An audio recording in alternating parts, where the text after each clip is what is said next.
A congressman from New York has filed a right to repair legislation for Congress. Now, this is something they did back in 2018 when they were still working at the state level as well, and it was kind of dead before it even got voted on.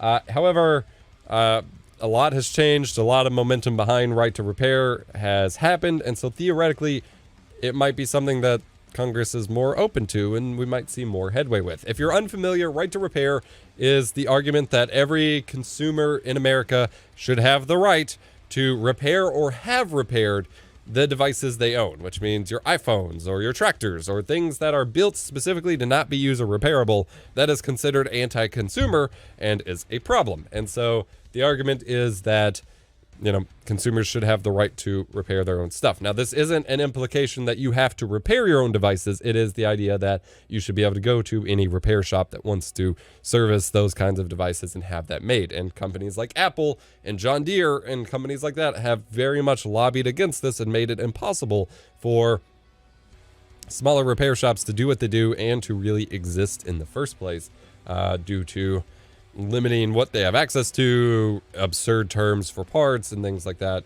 including on a legal basis. And so this is, I believe, one of the first pieces of legislation for it that has actually been submitted to Congress directly. It's called the Fair Repair Act.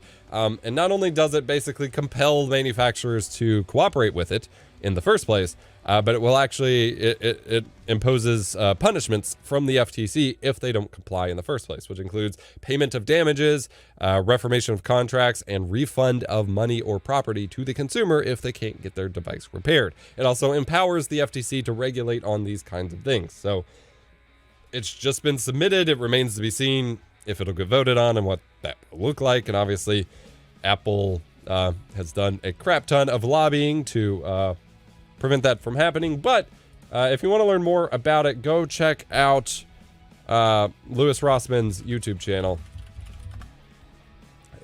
It's not plural, just Louis Rossman. He has basically an entire channel dedicated to teaching you to repair. Did that just say his videos aren't available? No. Okay.